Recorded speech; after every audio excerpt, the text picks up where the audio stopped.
No es optimista.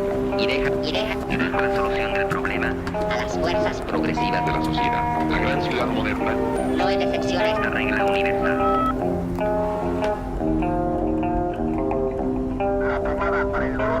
Muy buenos días a todos y a todas por su presencia en este Salón Benito Juárez de la Honorable Cámara de Diputados del Estado de México, a quienes agradecemos las facilidades para hacer la presentación de el número 8 de la revista Corpus 21, editada por el Colegio Mexiquense. El día de hoy tenemos el agasajo de presentar este número que está dedicado a los grandes retos del Estado de México. Corpus 21, en su existencia aún corta, cada número, cada fascículo lo dedica a una temática diferente, decidida por su comité editorial.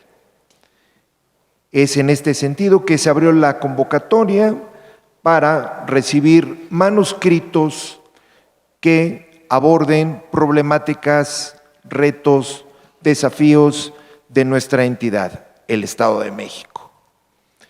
En este sentido, nos acompañan el doctor César Camacho, presidente del Colegio Mexiquense. Gracias.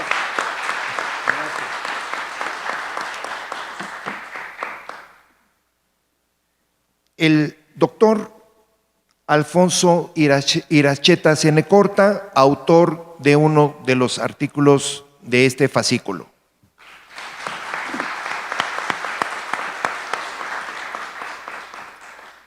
Y también la presencia del doctor Felipe González Ortiz, autor de otro de los artículos.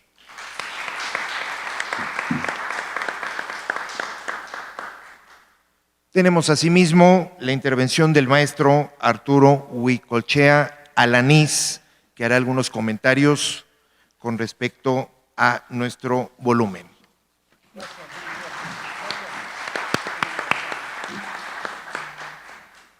Vamos a comenzar con el maestro Arturo Huicolchea Alanís, quien es maestro en análisis político y medios de información por el Instituto Tecnológico y de Estudios Superiores de Monterrey. Ok, correcto, perdón, una disculpa. Vamos a retomar nuestro programa. Vamos a cederle la palabra al doctor Alfonso Iracheta Cenecorta. Él es profesor investigador del Colegio Mexiquense y nos hará los comentarios de su artículo Ciudad e Inseguridad, reflexiones sobre el Estado de México. Él es arquitecto, doctor en planeación urbana y doctor en estudios regionales. Está adscrito al Seminario de Estudios Estratégicos del Estado de México. Trabaja como línea de investigación prioritaria el desarrollo metropolitano nacional e internacional en diferentes facetas, desde los análisis físico-espaciales hasta la elaboración de planes o estudios de gobernabilidad. Suelo y vivienda, elementos de política de suelo urbano con énfasis en la población de más bajo ingreso, desarrollo urbano y ambiente, estudios de vinculación entre las vertientes de sustentabilidad ambiental en el desarrollo urbano metropolitano. Fue miembro del Consejo Global Asesor de ONU Habitat de 2007 a 2011 y del World Cities Report, investigador nacional del Sistema Nacional de Investigadores, consultor nacional internacional del Banco Mundial BID, Fundaciones Friedrich Ebert y Hewitt, His un Habitat PNUD. Ha publicado y coeditado 39 libros, 180 artículos, ahora 181, y capítulos de libro. Ha dictado más de 1,500 conferencias en 22 países y coordinado 200 investigaciones, planes y programas de desarrollo territorial, por lo cual, bueno, pues le da un gran prestigio al volumen de Corpus 21. Doctor, le cedemos la palabra. Muchísimas gracias, buenos días a todos ustedes. Me siento muy honrado en representar a mi institución en compañía de nuestro presidente, César Camacho. Muchas gracias, César, por esta amable invitación. Y de todos ustedes. Y la intención de mi comentario, dado que dispongo más o menos de unos 10, 12 minutos para ello, va en dos sentidos. El primero, yo quiero decir algo en este lugar sobre el colegio, y me parece que es de la mayor importancia. Reconocer históricamente una institución que después de 30 y tantos años ha evidenciado por lo menos tener 4 grandes valores que deben estar permanentemente presentes en nuestras mentes. El primero es el enfoque hacia la excelencia académica.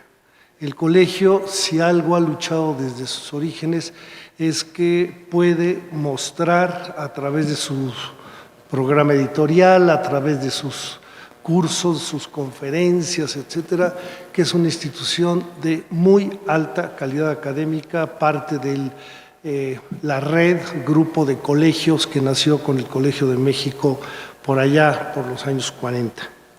Segundo, su visión crítica. A partir de sus orígenes, ha sido una institución que permanentemente revisa científica, social, económica, políticamente, ambiental, territorialmente los fenómenos del Estado de México a nivel internacional y aporta una posición siempre crítica que se adosa con un tercer elemento, sus propuestas para enfrentar las condiciones difíciles que tiene nuestro país, que tiene el Estado de México. Y finalmente, a través de sus esfuerzos, buena parte de sus investigadores han logrado tener una presencia que va mucho más allá del Estado, siendo que es una preocupación evidentemente inicial de todo nuestro trabajo, sino una presencia nacional e internacional, que le da al colegio ese factor que a mí me parece que es fundamental de ser una de las mejores instituciones en ciencias sociales de nuestro país.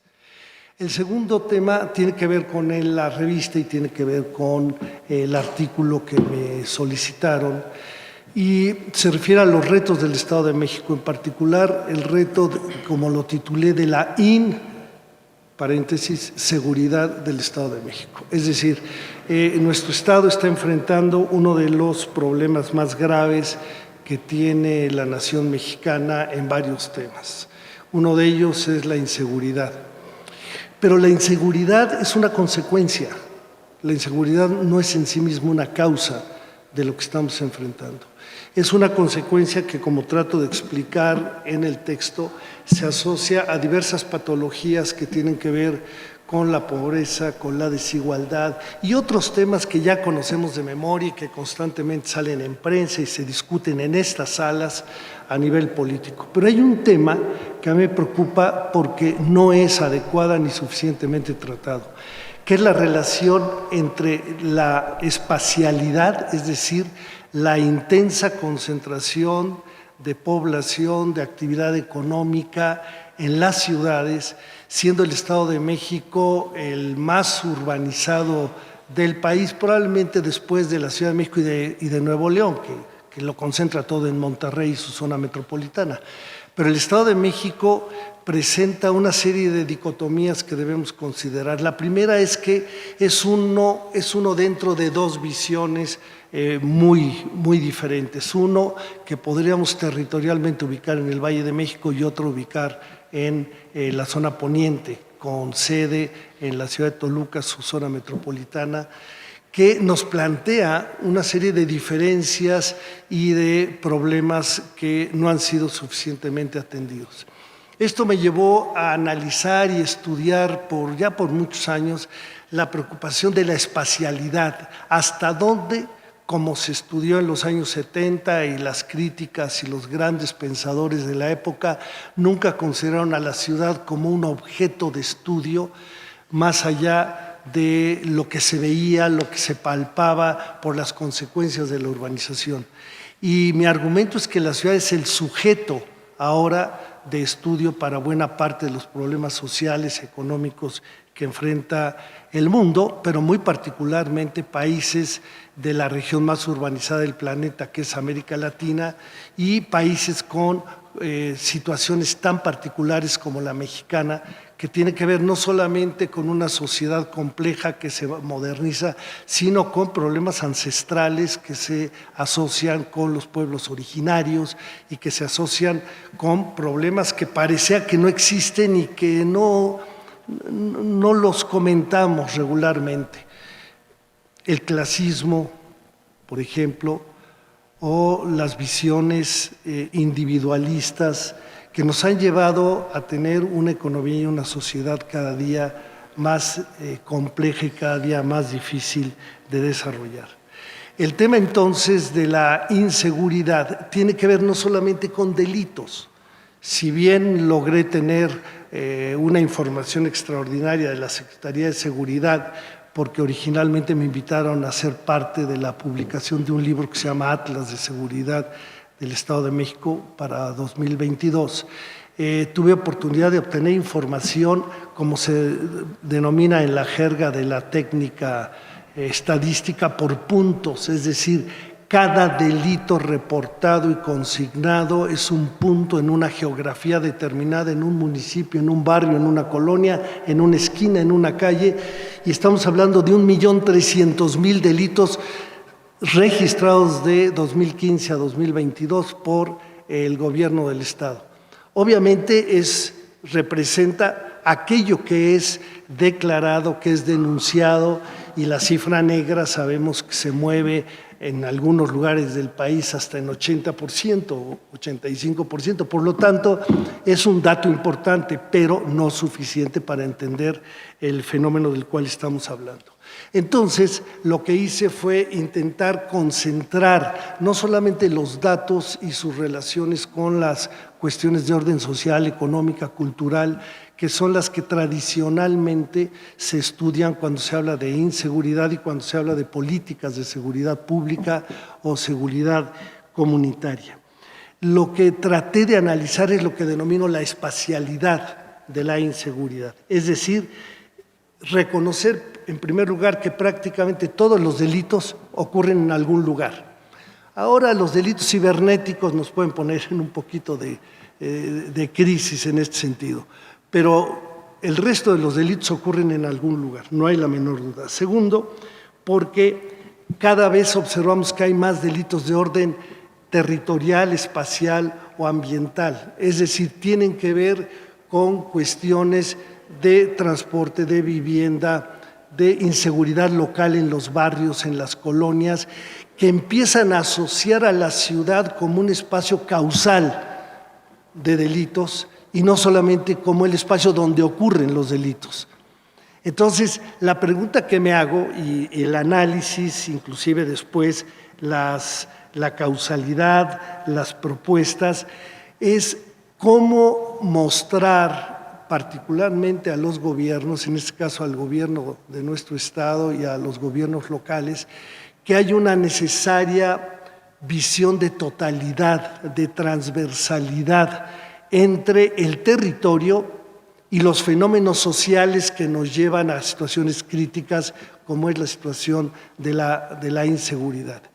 Y esto entonces nos lleva también a preguntarnos hasta dónde el patrón físico que ha adquirido nuestras ciudades, esta expansión desordenada, le llamamos los urbanistas asalto de rana, es decir, aparecen asentamientos fuera de las ciudades dejando espacio rural en medio, pero que no es una casualidad, es una causalidad de la crisis urbana que estamos viviendo, porque todos esos territorios están sujetos a especulación inmobiliaria, sea de ejidos o sean privados, pero el resultado es que En este país se han construido del orden de 11 millones de viviendas sociales de 2000 a 2018.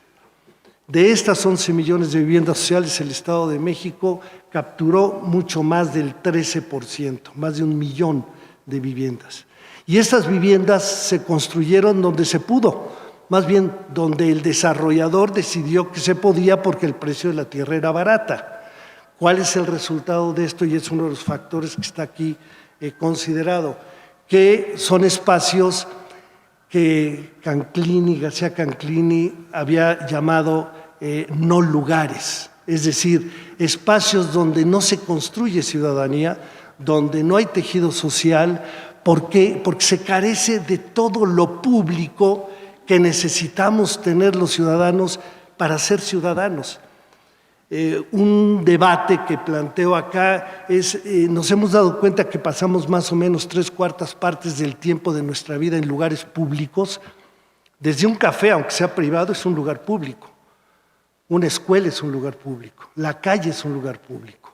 Y en nuestra casa salimos en la mañana, normalmente regresamos en la noche, y el resto del tiempo no lo consideramos como consideramos nuestra casa. Y esta es la crítica más fuerte y la propuesta más importante que me parece que hay que recuperar.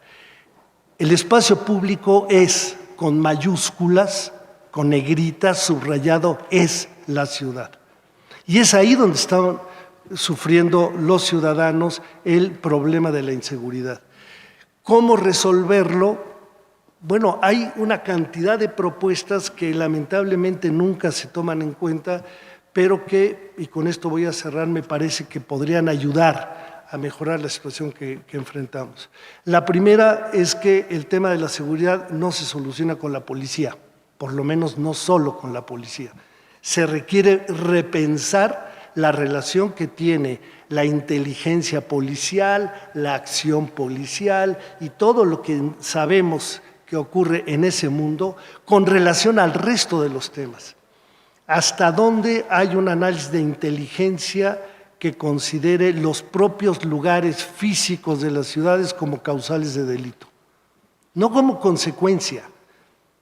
Entonces planteo aquí, hay una serie de tecnologías, de metodologías, el defensible space y los lugares muertos, y hay una serie de temas que el urbanismo ya ha considerado de tiempo atrás, pero que en México no se utilizan, no se practican como una oportunidad de transformar el espacio, y me lleva siempre al espacio público. Entonces cierro. El artículo lo que trata entonces es de hacer una reflexión respecto a un fenómeno que nos está doliendo mucho, porque el Estado de México está entre los primeros, medido por cada 100,000 habitantes, de una gran cantidad de delitos. Hay 22, 23 delitos que están analizados. En el texto están los gráficos, está por región, está por municipio, a nivel de las regiones. Quise trabajar a nivel de algún municipio, pero ya no daba el artículo, todo tiene un límite, y las páginas me dijeron, ya, bájale hasta ahí nada más, y me dijeron, punto, ¿no? Entonces, seguiré trabajando esos temas, sobre todo pensando en municipios en específico. Pero el tema del espacio público me parece que es una de las propuestas más importantes. Si volteáramos como gobierno y como ciudadanía, así como cuidamos nuestra casa, volteáramos a cuidar nuestra banqueta, nuestra plaza, el espacio donde todos tendríamos que convivir, las evidencias son de que la reducción de la inseguridad podría ser muchísimo mayor que solamente con el tratamiento que hasta ahora damos a este fenómeno. Entonces, las propuestas, hay una serie de reflexiones con relación a principios que deberíamos de considerar para ello, una serie de propuestas más específicas que están presentes en el texto y una serie de reflexiones finales. Y en estas parto de la base de la seguridad es un asunto espacial y es un asunto social. Por lo tanto, cualquier política que pueda tener un gobierno federal, estatal o local tiene que hacerse para avanzar en la seguridad o hacia la seguridad con los autores, con los actores sociales, con la ciudadanía, y no solamente para la ciudadanía. Y lo que estamos enfrentando son políticas en general que desde el gobierno dicen yo voy a solucionar tu problema y ahí te mando esta infraestructura o esta policía o estos rondines, pero no hay una capacidad para hacer que la ciudadanía sea parte de la solución a través de su participación efectiva y cotidiana. En fin, ojalá que puedan leer el artículo, a ver si les parece interesante, y yo quedo a la orden para cualquier comentario. Muchas gracias.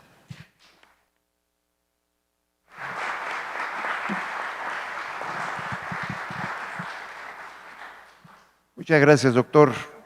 Yo creo que con estos hallazgos hay material suficiente para otros 180 artículos.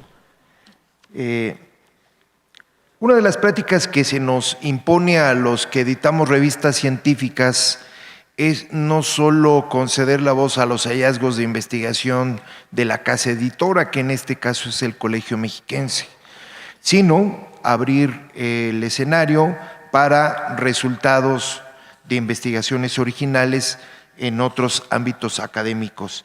Y es el caso del doctor Felipe González Ortiz, que es otro de los autores de Corpus 21, y es profesor investigador de la Facultad de Ciencias Políticas y Sociales de la UAMX. Es miembro del Sistema Nacional de Investigadores, nivel 2. Sus líneas de investigación son organización social indígena, procesos culturales metropolitanos, interculturalidad y educación superior y grupos vulnerables.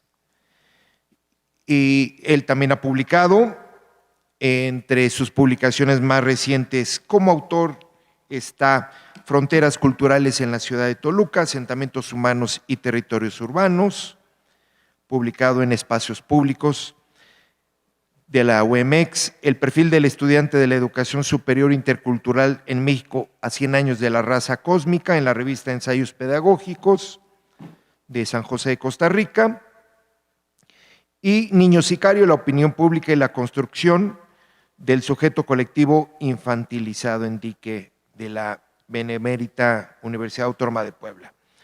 Él nos va a hablar sobre su artículo que se llama Construir modernidad sobre las ruinas de los pueblos originarios indígenas en el Estado de México. Doctor, tiene usted la palabra. Gracias. Bueno, en realidad soy de la Universidad Autónoma Metropolitana Iztapalapa, ¿no? Ahí es donde hice mi doctorado. Di clases en la Facultad de Antropología de la UAM en 1999 y 2000, ¿no? Entonces, eso también se lo agradezco un montón a esa facultad que me dio la oportunidad de estrenarme como profesor. Y de ahí para acá no he dejado de dar clases ni un semestre, ¿no? Entonces, todo el tiempo, ¿no? Y bueno, gracias por la invitación. De verdad que el Colegio Mexiquense lo siento como mi primer casa. Siempre soy un porrista del Colegio Mexiquense. Nunca hablo mal del Colegio Mexiquense y ni tendría elementos para hacerlo. Tengo amigos y amigas en el colegio y afectos muy importantes en el colegio. Y nos vamos a ver pronto en la IFILEM para comentar la revista también, ¿no? Entonces, muchísimas gracias por esta invitación y esta oportunidad de comentar el artículo que participé en este número, Construir modernidad sobre las ruinas de los pueblos originarios, específicamente los del Estado de México. Esta invitación a participar me la hizo la doctora Milada Basant y me dijo, ponle un título de mercadotecnia que venda, ¿no? Y entonces por eso le puse este título. Pero el propio título, en buena medida, está basado en lo que observamos cotidianamente.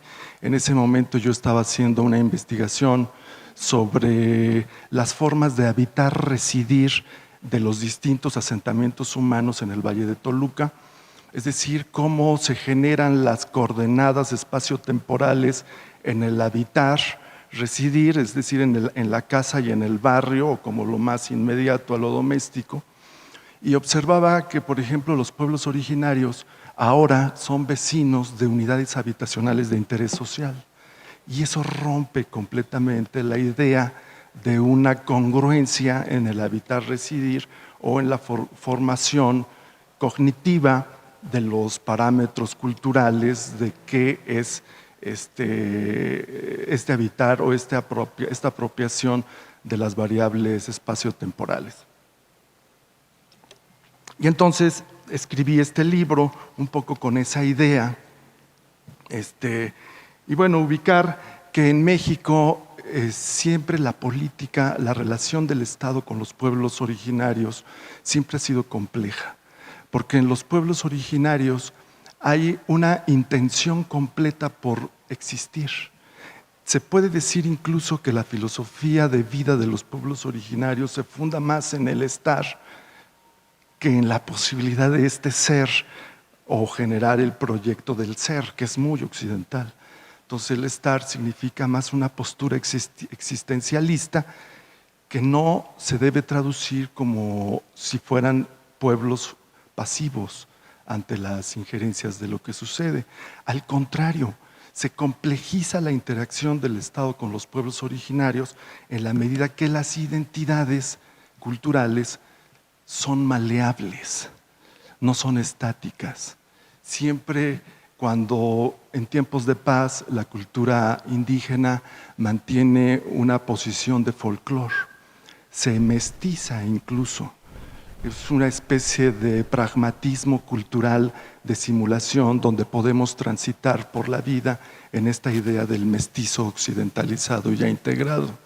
Pero en los tiempos donde hay que hacer lucha por mantener la tierra, la memoria, la cultura, etcétera, entonces se moviliza la cultura como política y entonces se refuncionaliza la memoria colectiva, se generan nuevas narrativas que movilizan memoria para lograr estos fines políticos, ¿no?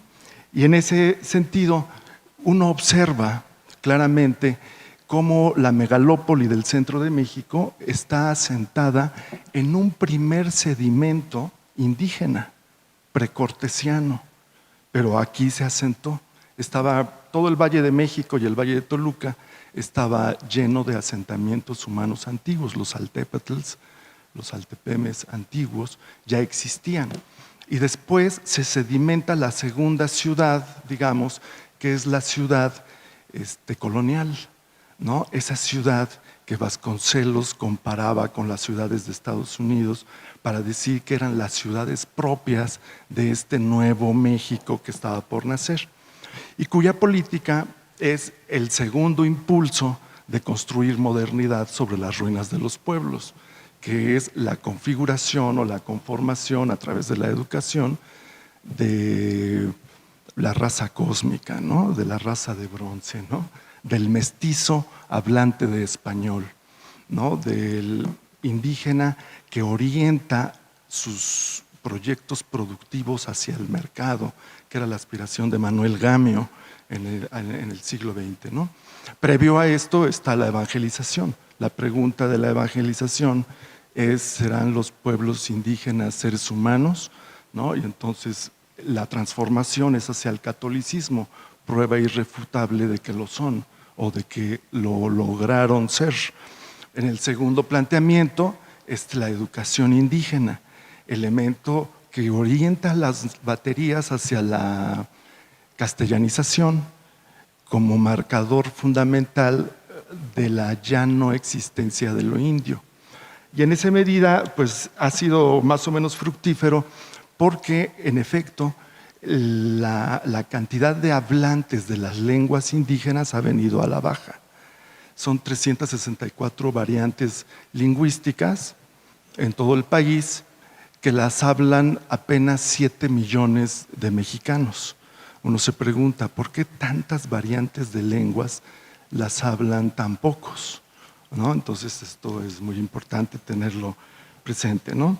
Y digamos que el tercer impulso de la construcción de la modernidad sobre las ruinas es los tiempos actuales, ¿no? Donde estamos asistiendo a la acumulación del capital por desposesión, donde estamos en presencia de los desplazamientos forzados, en varias zonas del país, lo cual está generando nuevas migraciones, sobre todo a la frontera norte, de pueblos originarios. Y entonces, en esa medida, yo estaba reflexionando, por ejemplo, cuáles serían los elementos clave que nos pudieran dar cuenta de este tipo de desplazamientos. El primero es que la megalópoli del centro del país se ubica y se asentó en el primer sedimento indígena, en la existencia de estos altépetls, los 37 altépetls del Valle de Toluca. Curiosamente, allí también está localizada la industria, ¿no? Entonces, eso también es otro factor importante, por qué se localizaron allí, ¿no? Y como segundo elemento, el elemento de los mercados tianguis que están siendo desplazados por los supermercados, ¿no? La idea es que todos comencemos a comprar en el formato de código de barras y olvidarnos de los mercados de los distintos pisos ecológicos que los pueblos originarios nos daban los días de mercado, tianguis, en las distintas regiones del país. Pero ustedes véanlo, en Ocoyoacac, en Ixtlahuaca, en Toluca, en donde hay mercado tianguis, ya se puso un bodega horrera, ¿no? Esto es un indicador de desplazamiento de esta tradición de los pueblos originarios, en este caso de la venta de sus productos, el desplazamiento, construir sobre esas ruinas, ¿no? En el mercado de Tianguistenco hay una porción donde todavía venden por trueque. La idea allí no es intercambiar los bienes, sino es mantener viva una idea política de una forma de ser mercantil de estos pueblos, ¿no? Y otras formas son la construcción de vivienda de interés social sobre la propiedad social, ¿no? Elemento clave desde la modificación al artículo 27, que permite la compra en gran cantidad de tierra ejidal o comunal o en interacciones individuales entre el amigo, el compadre, etcétera, ¿no? Y después ya todo el trámite hacia el cambio de propietario en la reforma agraria, ¿no? Entonces también es otro elemento. Y este es un elemento muy importante a ubicar también porque la existencia de los fraccionamientos de interés social están más o menos generando nuevos tipos de problemas de higiene pública, como las adicciones en la juventud, ¿no? Y estas fronteras con los pueblos originarios de la entidad también significa eso, no verlos en su categoría cultural, sino en su categoría económica, como pobres, ¿no? Y entonces vivienda para pobres en lugares pobres. Esa también es una cuestión muy interesante que ubica el artículo que está en este número de la revista y que al final de cuentas se propone clarificar o dar cuenta, dar una interpretación sobre cómo los pueblos viven bajo esta intención de ser desplazados por el otro proyecto que es el occidental y el moderno. No significa que los pueblos sean pasivos y que sean solamente receptores de los cambios, también reaccionan a través de componentes de resistencia, como decía Bonfil Batalla, o de transfiguración cultural, que es el planteamiento de Bartolomé, esta transfiguración que implica cambiar para seguir siendo. Entonces, ahí nos da la idea de que por más cambios que haya sobre los pueblos, no se les podrá desplazar, ¿no? Otros ejemplos son, y con esto termino, hay una masa ya muy importante de intelectuales y profesionistas indígenas que está creando la Universidad Intercultural y con ellos yo tengo mucho contacto porque yo trabajé ahí en la primera Universidad Intercultural en sus 4 primeros años de creación y entonces los doctores o los que están haciendo su doctorado en la actualidad están escribiendo algún capítulo de su tesis doctoral sobre la historia antigua prehispánica mazahua. Y sus lectores de tesis, muchos de ellos extranjeros de Estados Unidos, les dicen que esa parte es innecesaria Y la respuesta es obvia. Dice, es que a mí me arrancaron mi historia y ahora tengo la necesidad de saber de dónde vengo, ¿no? Y entonces estos son planteamientos muy importantes. Son planteamientos que sí nos ubican y nos hacen ver la necesidad de la gente de construir su pasado y de vivir con sus propias formas culturales. Si la política pública comienza a desplazar la forma de vivir de la gente, entonces generaremos nuevos problemas sin acabar con la identidad cultural, puesto que esta solo se transforma. Cambiamos para seguir siendo. Bueno, y ahora sí, ya con esto termino. En San Andrés Cuezcotitlán, por ejemplo, la fiesta es grandísima, nunca fue tan grande, pero es grandísima porque ahora los equipos de fútbol local, que tienen una liga enorme, son como 60 equipos en una liga, ¿no? También participan con sus carnavales, que son trailers llenos de gente, bebiendo, cantando, gritando y disfrutando. La fiesta se complejiza, la cultura también. Gracias.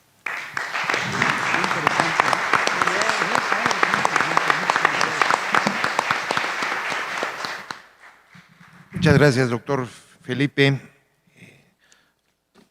Como ven, los desafíos del Estado de México tienen muchísimas aristas, son solamente dos visiones. Hay más, desde luego, en los artículos que pueblan este fascículo. Ahora sí vamos a escuchar al maestro en análisis político y medios de información, Arturo Huicochea Lanís, que es además especialista en administración pública por el Instituto Internacional de Administración Pública con sede en París, Francia. Licenciado en Ciencias Políticas y Administración Pública por la Universidad Autónoma del Estado de México. Se ha desempeñado como asesor parlamentario en la legislatura local, en el Senado de la República y en la Cámara de Diputados del Congreso de la Unión.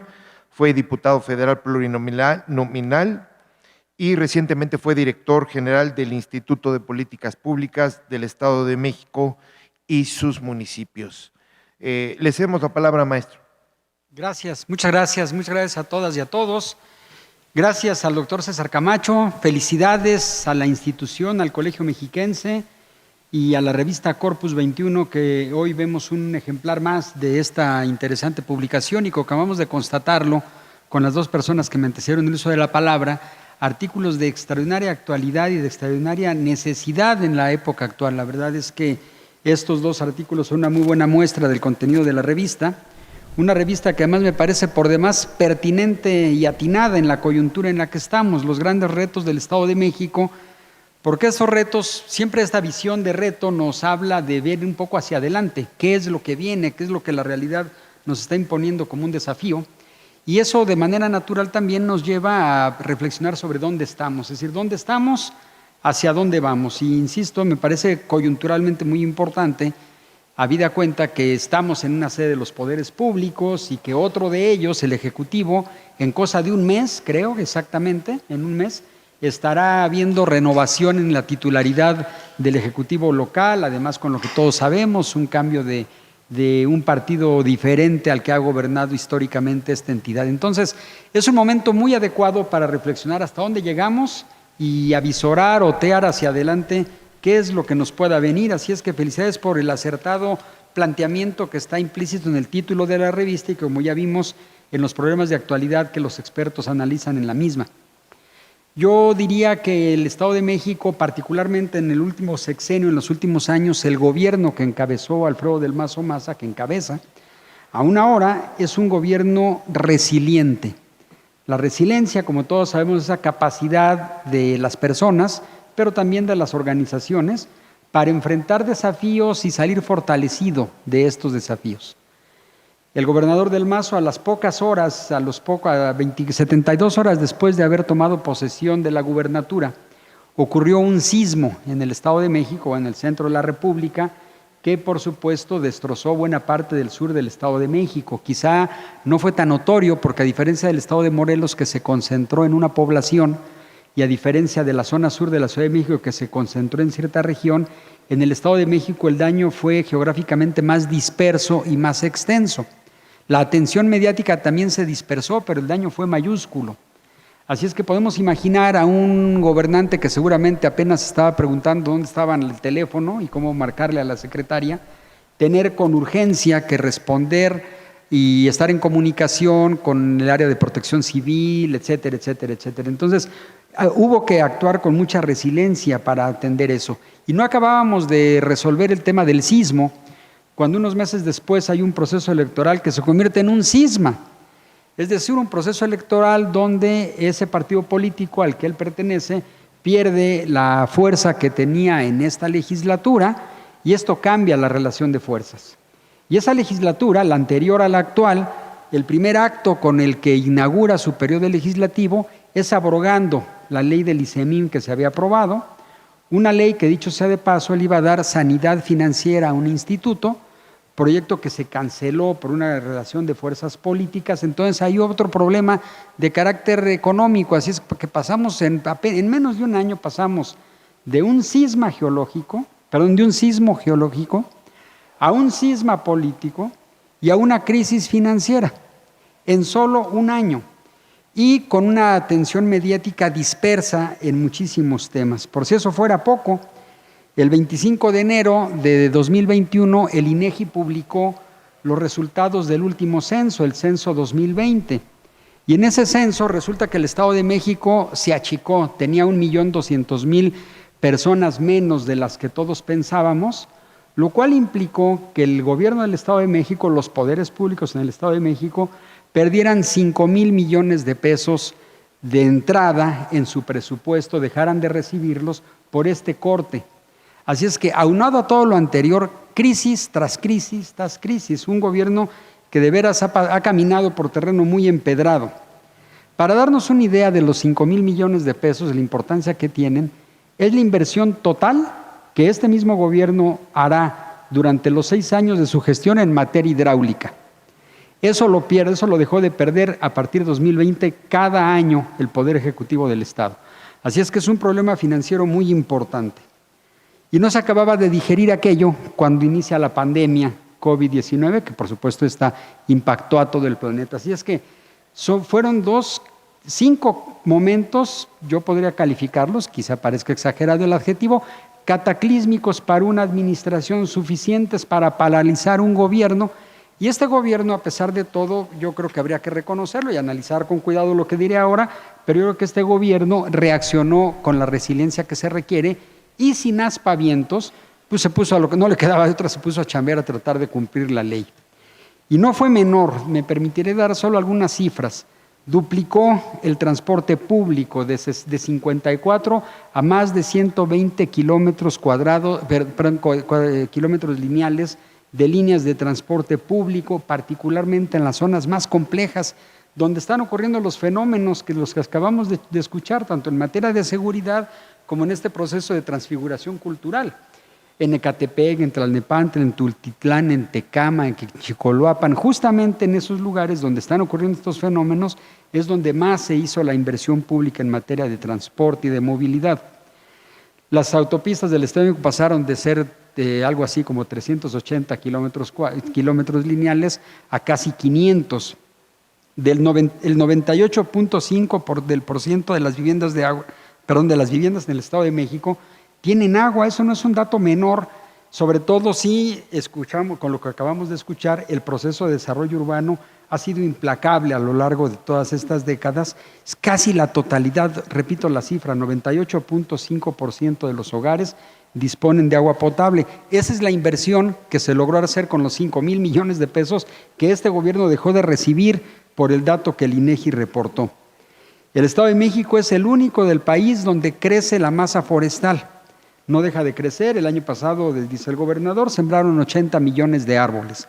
Es decir, no son datos menores, y a lo que podríamos agregar, que me parece uno de los cambios más trascendentes, la incorporación de la estrategia curricular para la igualdad de género en el sistema educativo estatal, que va desde preescolar hasta nivel medio superior. Me parece que eso es muy importante. Y algo más por las noticias que han salido últimamente en los medios de comunicación. unas finanzas públicas sanas. La deuda en el Estado de México, siendo grande, es del 2% del Producto Interno Bruto estatal. Así es que es una deuda sumamente manejable que deja las finanzas sanas y con cierto margen de maniobra, a pesar de los problemas, para el gobierno entrante. Y el gobierno entrante, pasamos a los retos, ¿no? Al título, a la segunda parte a las que invita esta reflexión del título de la revista. Pasáramos a los retos. Estos retos yo daré también nada más algunos datos para detenerme un poco más en algo de lo que mis compañeros han mencionado. El primero de los datos que daría es que esta entidad de grandes contrastes sí tiene enormes desafíos en materia económica, por ejemplo, y de justicia social. Un trabajador en el Estado de México, habemos 44% de los habitantes del Estado de México trabajamos. Pero el salario mensual que percibimos es de 7,600 pesos al mes. Son casi 2,000 pesos menos que el promedio nacional. Es decir, somos muchos mexiquenses trabajadores, pero ganamos 2,000 pesos menos que el promedio nacional. El producto PIB per cápita, también somos poco productivos. Cada uno de nosotros produce en promedio 119 pesos al mes, cuando el promedio a nivel nacional es de 168 pesos. Somos poco productivos. Somos un montón, pero somos poco productivos. El Estado de México es la octava economía nacional si la medimos a partir de la proporción de la producción del Producto Interno Bruto. Tendríamos que ser la primera simplemente por las múltiples características que nuestra entidad tiene.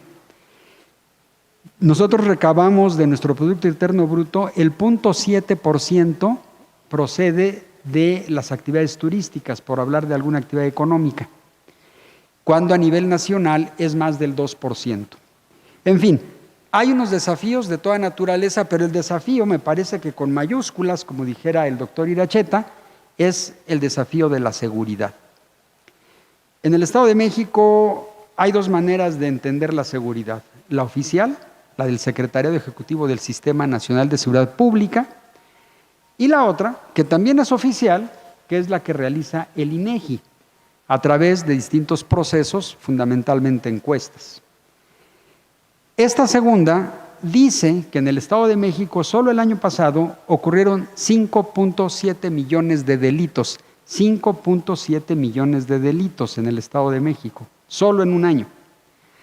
De esos casi 6 millones de delitos, al final del proceso del sistema de justicia, hubo solo 6,000 sentencias condenatorias. 6,000 sentencias condenatorias. El 0.1% de los delitos, de tal suerte que la impunidad en el Estado de México es de más del 99%. Eso es terrible. De los 5.6 millones de delitos, la autoridad, la Fiscalía, únicamente registró 346,000 denuncias y abrió 108,000 carpetas de investigación, nada más. Estás hablando de menos del 2% de la totalidad de conductas delictivas que los mexiquenses reportaron. De tal manera, insisto, que el sistema de justicia es un desastre.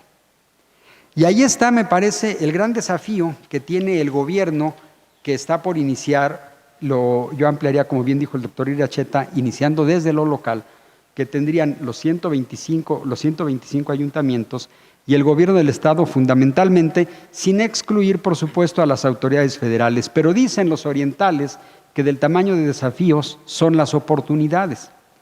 No es menor poderlo decir en esta casa, la Casa del Poder Legislativo, porque no hay que olvidar, como dice el doctor Camacho, que legislar también es gobernar. Así es que en todos estos temas los legisladores tienen una altísima responsabilidad y un importante espacio de oportunidad. Por ejemplo, ¿qué no existe desde el punto de vista del marco jurídico de nuestro Estado? No existe claridad en cuál es la función de la Policía Federal o de cualquiera de estas, la Guardia Nacional, por ejemplo. ¿Cuál es la diferencia entre las funciones que ella hace con las que hace la Policía Estatal? ¿Y cuál es la diferencia en el marco de la ley entre la función de la Policía Estatal y la Policía Municipal? A decir verdad, no hay diferencia. Y ese es un problema legal donde todos hacen todo termina nadie cumpliendo nada, como acabamos de verificarlo a partir de los datos, más del 99% de impunidad en el Estado. Entonces, ese grave problema se puede empezar a resolver. Ciertamente hay que atender los problemas de desarrollo urbano, etcétera, pero fundamentalmente la primera carta de respuesta que tiene el Estado es hacer prevalecer el Estado de Derecho. Y una primera idea, una primera sugerencia es que en la legislación estatal, a diferencia de lo que ocurre en otros estados, pueda haber claridad respecto al área de competencia de la policía municipal y de la policía estatal. Algo tan sencillo como eso al día de hoy no existe. Y una vez que partamos esta diferencia, poder lograr algo que es muy curioso en el planeta Tierra. En el planeta Tierra es muy curioso que las policías federal, estatal, municipal en México no realizan investigación criminal. No realizan investigación criminal a menos que no haya una denuncia y que ellos reciban la orden de investigar por la vía del Ministerio Público. Esto no pasa en ninguna parte del planeta. Incluso es una contradicción en la legislación estatal, porque el Código de Procedimientos Penales dice que la policía debe investigar todos los delitos de los que tenga noticia. No dice cuándo, no dice cómo, no pone requisitos. Dice todos los delitos de los que tenga noticia, y eso hoy no ocurre. Y eso es justamente parte de lo que en el Estado de México falta legislar. Es muy importante, por ejemplo, que pudiese existir para el Estado de México una ley de investigación criminal. O que la ley de seguridad pública les pidiera a las autoridades municipales, a los ayuntamientos, que por favor midieran la victimización en sus municipios.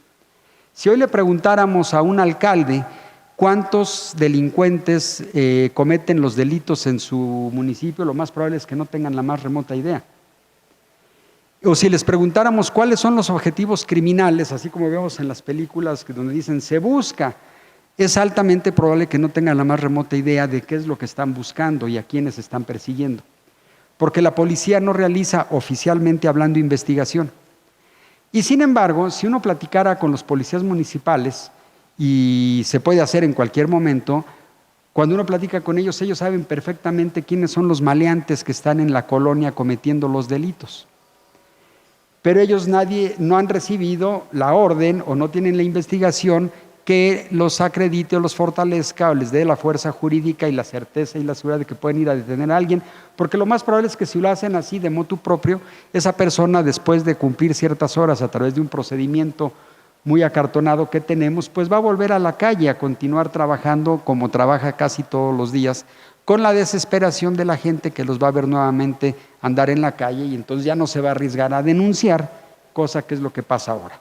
En fin, los grandes desafíos implican grandes oportunidades. A mí me parece que la autoridad en el Estado de México, en este proceso de cambio y de transición de poder en el Ejecutivo, abre un espacio de oportunidad extraordinario para un reacomodo y para un reajuste de las actividades. Los legisladores que en esta casa hacen su trabajo tienen una oportunidad extraordinaria de, ante un cambio en el Ejecutivo, hacer un replanteamiento, una reformulación de la política para atender los temas que justamente Corpus 21 hoy nos está abriendo los ojos sobre ellos.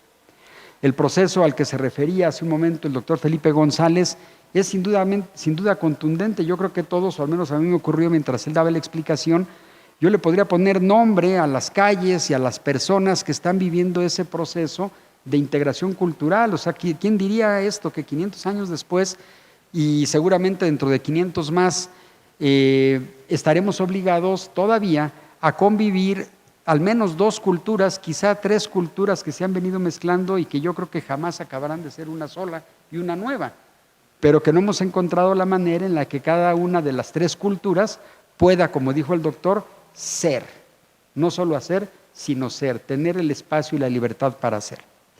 Pues termino mi comentario agradeciendo nuevamente al doctor César Camacho, felicitándolo por el ímpetu, el entusiasmo que le caracteriza siempre y la vitalidad que ha impreso al Colegio Mexiquense y a su comunidad, que aquí hay una amplia muestra de quienes ahí laboran. Felicitarlos por el trabajo institucional que ustedes realizan y en especial a quienes editan y participaron en Corpus 21. Felicidades por esta publicación y esperemos que circule mucho, que la leamos mucho Que en la FILEM tenga mucho éxito porque trata temas de suma importancia y de suma actualidad. Muchas gracias a todas, muchas gracias a todos.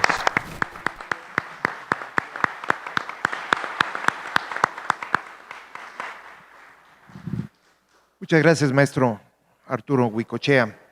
Alanis, efectivamente, Corpus 21 no sería posible sin el decidido apoyo de nuestro presidente del Colegio Mexiquense, el doctor César Camacho, que impulsó un proyecto editorial que paulatinamente se ha ido consolidando y del cual me enorgullece formar parte en el cuerpo editorial. Pero Corpus 21 también le debe gran parte de su personalidad y de la temperatura editorial a nuestra directora académica, que es la doctora Mila Davasant, que aquí está, a quien le pido un fuerte aplauso.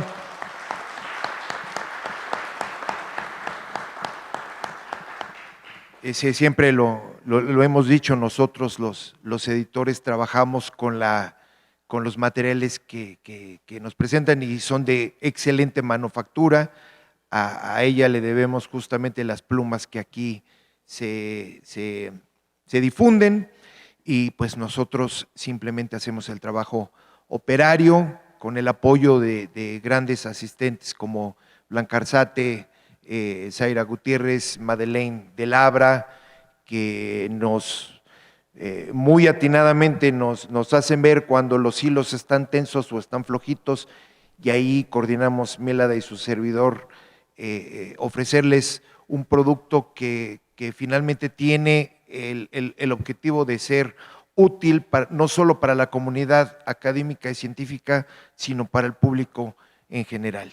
Pues bien, vamos a cerrar esta presentación en esta parte con las palabras de nuestro presidente del Colegio Mexiquense, el doctor César Camacho. Adelante, doctor. Gracias, Gustavo. Primero quiero expresar el reconocimiento y la gratitud institucional y personal de quienes integramos la comunidad académica del Colegio Mexiquense, a la Junta de Coordinación Política, a Elías Rescala, quien la preside, a las y los 75 diputados, diputadas que laboran en este recinto.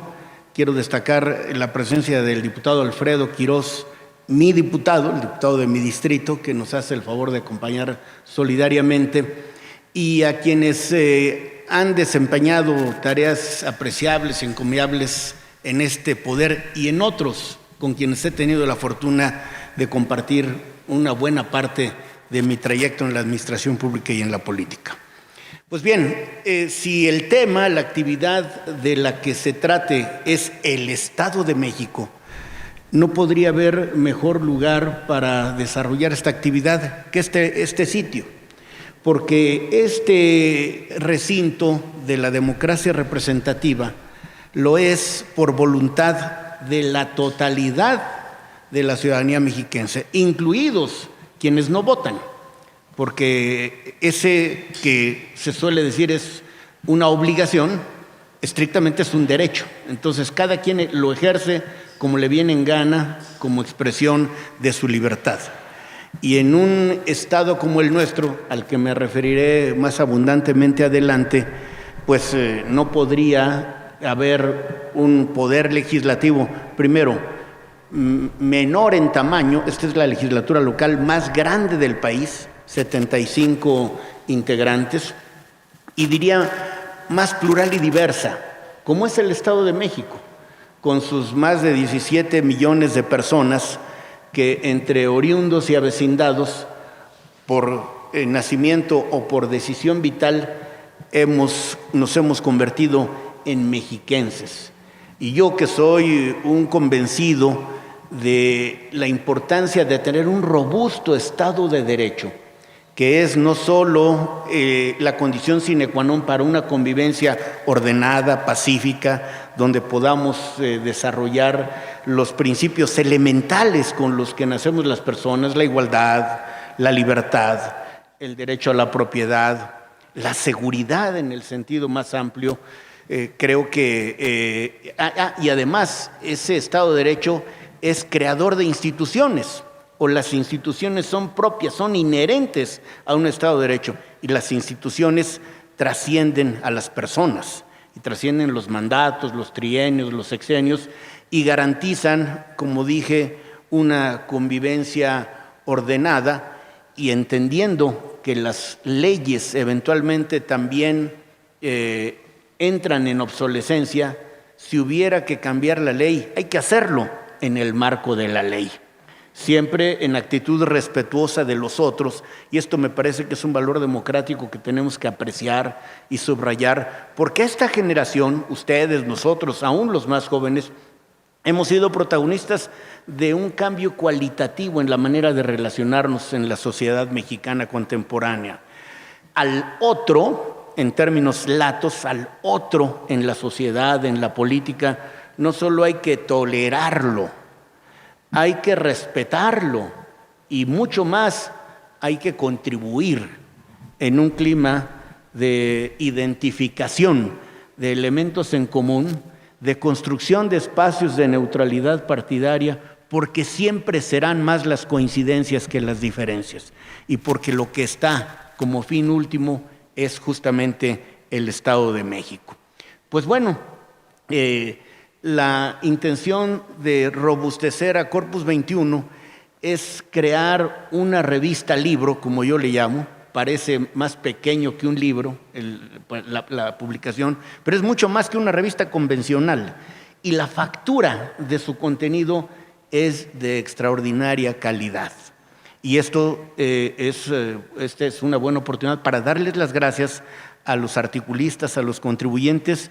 Un buen número de ellos forman parte de nuestro claustro de profesores e investigadores, pero otros, como el doctor González, son generosos aportantes de conocimientos, porque al final los que producimos conocimiento o acopiamos datos tenemos la obligación, no solo institucional, legal, sino ética, de compartirlos, de intercambiar impresiones, porque además, dado que en el mundo de las ciencias libres no hay dogmas, menos en las ciencias sociales, vamos a intercambiar impresiones sin pretender desestimar lo que dicen otros, pero con el derecho legítimo de sostener firmemente lo que cada uno piensa. Y este es el caso de este número dedicado a nuestra tierra, al Estado de México, como en otro momento se ha dedicado el número cuatrimestral a efemérides importantes para todos, la consumación de la independencia, la caída de México Tenochtitlan, pero también analizar las consecuencias en la vida social del COVID, o los fenómenos de la inseguridad, toda esta corriente que ha cobrado enorme actualidad, la causa feminista, decía yo, o el siempre vigente tema de la educación. Pero aún nos dedicamos al Estado de México y no hay casualidades. Déjenme recordarles que estamos en el ambiente temporal de la fundación de nuestra entidad. ¿Por qué hablo del ambiente? Porque aunque hay hitos, aunque hay momentos fulgurantes, hace exactamente 200 años se estaban eligiendo a los diputados que integraron el segundo Congreso Constituyente. Congreso Constituyente que duró poco más de un año, que no es ortodoxo porque los congresos constituyentes crean la Constitución y desaparecen. Este Congreso Constituyente no solo fue el que expidió el acta constitutiva de la Federación Mexicana, que bien podría decirse que esa puede ser una fecha de creación de los estados, incluido el de México, el 31 de enero de 24, o el 2 de marzo tan celebrado por nosotros, o el 4 de octubre, expedición de la Constitución Federal, y de ahí en adelante. Nosotros en el colegio decidimos que la conmemoración la íbamos a empezar mucho tiempo antes, para que el 2 de marzo oficialmente, ojo, por un decreto de Abundio Gómez de hace 101 años, el año que entra serán 200 años de la expedición del decreto que establece el 2 de marzo como fecha conmemorativa de la creación del Estado de México, que realmente fue cuando se instaló la legislatura local. Pues decidimos hacerlo como una manera de aportar puntos de vista siempre bien intencionados, siempre bien informados, siempre robustos desde el punto de vista académico, para ofrecer alternativas. El colegio tiene como obligación institucional, como convicción colectiva, la propuesta, la oferta de alternativas, porque al final, en un estado tan complejo, en un tiempo tan demandante, todos somos necesarios. Pero déjenme abusar de su paciencia para poner en contexto el devenir del Estado de México. Al crearse la Federación Mexicana y el Estado de México, llamo su atención, teníamos 107,000 kilómetros de territorio y vivía aquí el 21% de la población del país, más o menos entre 1,5 millones y 1,500,000 según McGowan, uno de los primeros investigadores del Colegio de México. Y por las sucesivas pérdidas de territorio, de 107,000 kilómetros, hoy tenemos a duras penas 23,000 kilómetros. Es decir, la quinta parte de lo que tuvimos con casi el 13% de la población.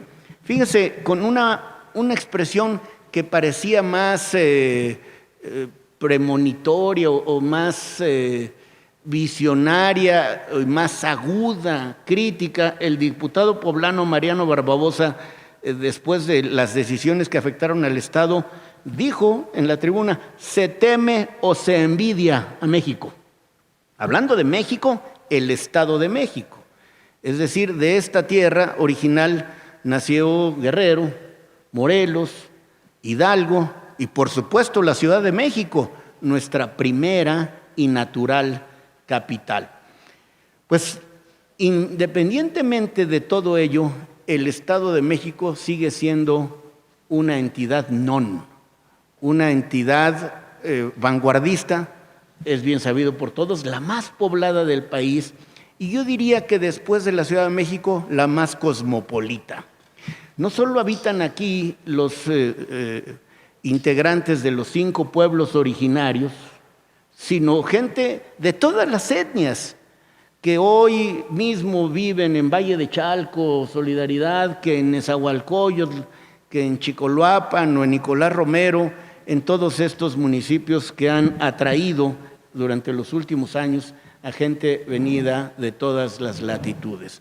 Pues bueno, la revista Libro es una revista invitadora, es una publicación que sugiere, es una edición que el Colegio Mexiquense pone a la disposición de todas y todos para generar, para dar elementos objetivos para el orgullo colectivo. Es decir, que nos sintamos satisfechos por ser mexiquenses, pero al mismo tiempo para formar o integrarse en las filas de quienes con responsabilidad pública o no queremos a este Estado como es, pero lo hemos soñado mejor. Hay tarea para todas, para todos, y este orgullo mexiquense, esta expresión que no solo es gentilicio, es patrimonio colectivo, patrimonio compartido, y por tanto no solo hay que cuidarlo, hay que acrecentarlo. Y la política, que no es sino un reflejo de la vida, es una expresión de dialéctica eterna. Es decir, hay la sociedad, la vida en sociedad fluye, transita, no se detiene.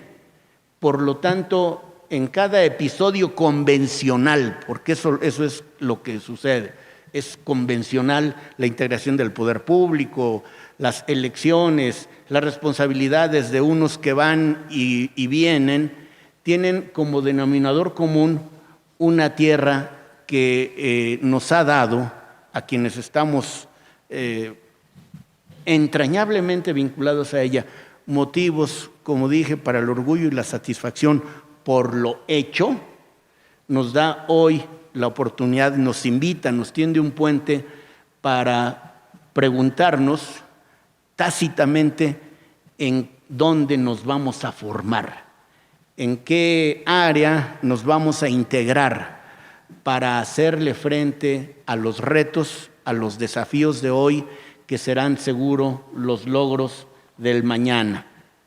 Los problemas y los desafíos relacionados con las mujeres, con los jóvenes, con la educación, con la tan citada inseguridad, con el fenómeno del desarrollo urbano, que suele ser el preludio, el antecedente, la condición para la existencia de otros, y o lo convertimos en una oportunidad, y yo diría en una expresión casi virtuosa colectiva, o lo vamos a seguir padeciendo si es que solamente lo vemos pasar de largo. Pues bueno, el Colegio Mexiquense está muy agradecido por la presencia de ustedes esta tarde, va a difundir, y les ruego que se incorporen a esta labor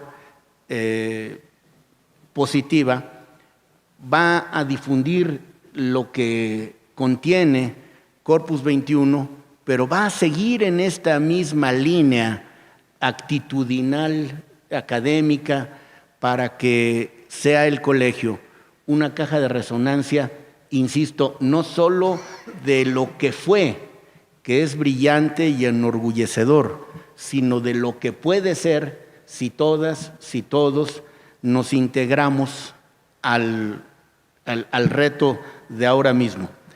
Cada descubrimiento, cada hallazgo, cada invención, cada propuesta, por eso es tan importante, le quita el espacio o sustituye al odio, al prejuicio, a la ignorancia, a la discriminación, que algunos idealistas creíamos que en la medida en que avanzara la sociedad serían fenómenos del pasado. Es preocupante cómo no solo no lo son, sino cómo se multiplican y cómo el ingenio puesto al servicio de malas causas puede encontrar nuevas maneras de expresar estos que son expresiones del cáncer en la vida social. Pues bueno, cada paso dado en la dirección correcta, y la publicación de la revista lo es, amplía las oportunidades de vivir a la altura de nuestras mayores aspiraciones, de tener expectativas más altas en la calidad de lo que nos rodea, de hacer que avances, beneficios lleguen a todos, particularmente a quienes más lo necesitan. Bueno, pues el Estado no solo lo necesita, lo merece. Nuestra satisfacción es que de aquí, echando la mirada no solo a los 200 años, sino mucho antes de que hubiera Federación Mexicana, nosotros, los ahora mexiquenses, no solo estamos ubicados en el centro del país, sino en el corazón de México. Gracias.